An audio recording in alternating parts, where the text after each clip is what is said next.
intro.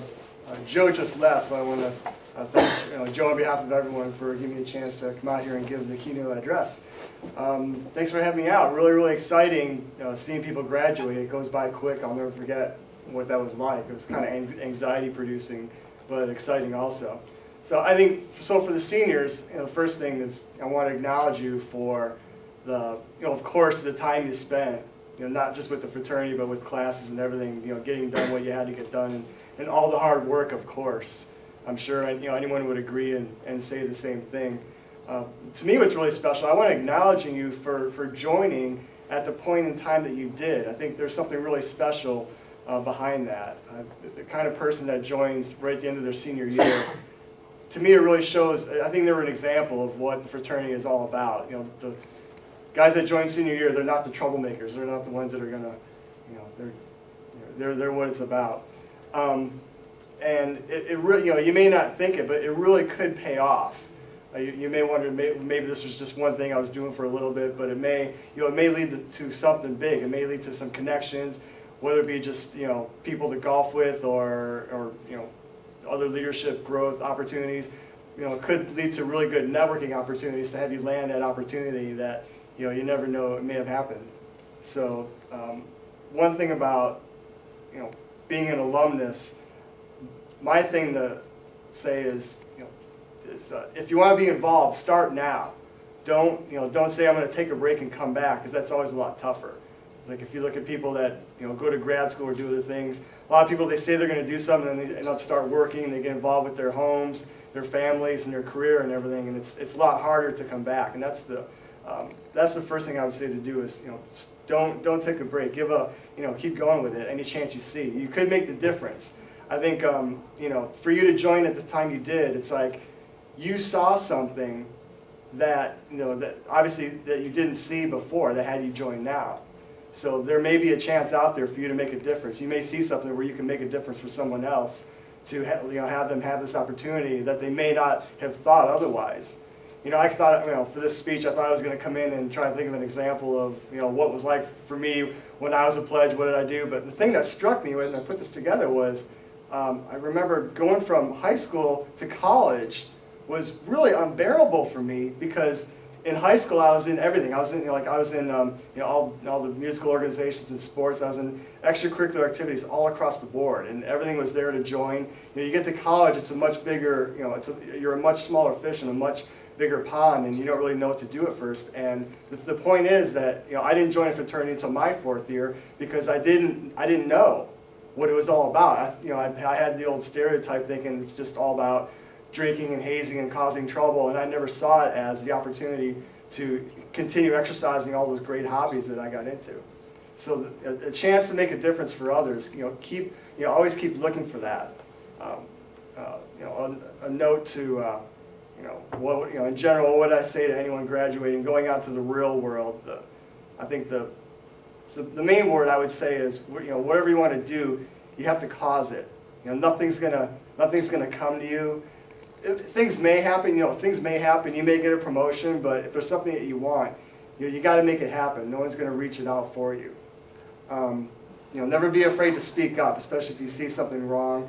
I think there's going to be times where, I know for me, there's going to be times where, say you're new at a job or position, and something happens, and you're involved in something that goes wrong, and you're at the grunt of it, and you're taking all this blame, and you're really new. You don't have any idea. You think something's not right here, but you're not sure because you're so new and you don't know any better. And then a couple years down the line, you look back at what had happened and you think, wow, they should have never let that happen to someone that new.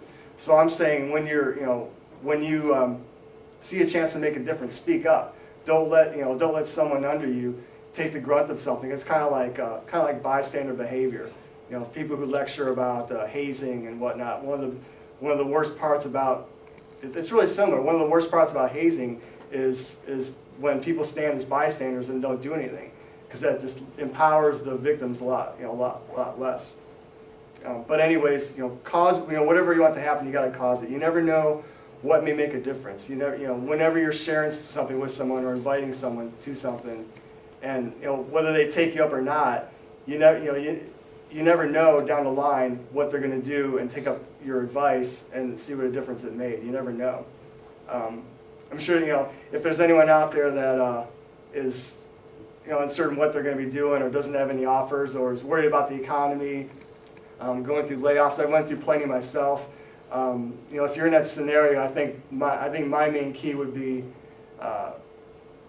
if you're a victim of that and you're in a crunch for money and looking for work and everything, I think the biggest key is keep the ambitions in the forefront over the worry. I think looking back, because I've been laid off many times, and the times where I really let the worry and uncertainty get to me, and I think that made it a lot tougher for me to land the next thing. Whereas if I would have kept the ambitions and this is what I want to do, and putting out where I stand out, where I'm unique, that makes more of a difference.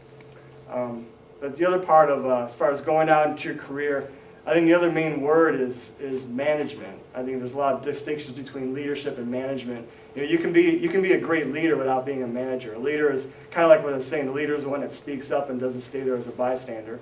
But management, I think my favorite distinction with management is always manage up.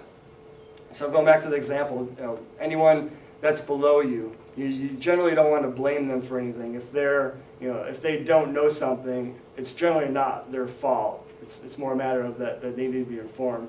Manage up means always climb the ladder and see who there is above you that you could hold them to account for whatever it is. And if you see something like a position or a career or whatnot, and you're not certain, oh, I don't know if that's for me. Don't ever think that. If you see something that may be really, really difficult, that may end up being what you should be doing. You never know.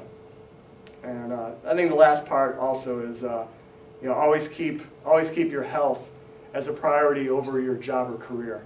I mean, we all end up doing things where we're working 60, 80 hours. That can happen anytime. But in the long run, whatever you can do, take care of yourself and keep the health over the job. But those are my main points. But congratulations to the guys. Finish having a nice dinner and watch the Blackhawks, and have a good rush next year. Have a great Dillo Day. I'm real excited about where this house and organization is going, and we have a real good chance to make a great difference for a lot of people and bring some excitement. And you've already seen enough. You've been to some great leadership conferences and probably things that you didn't know you would get to do, and it's really, really exciting. So let's do what we can to spread this opportunity to others and grow. So I'm real excited. So thanks for listening. I'll be hanging out if you got any questions, and congratulations again.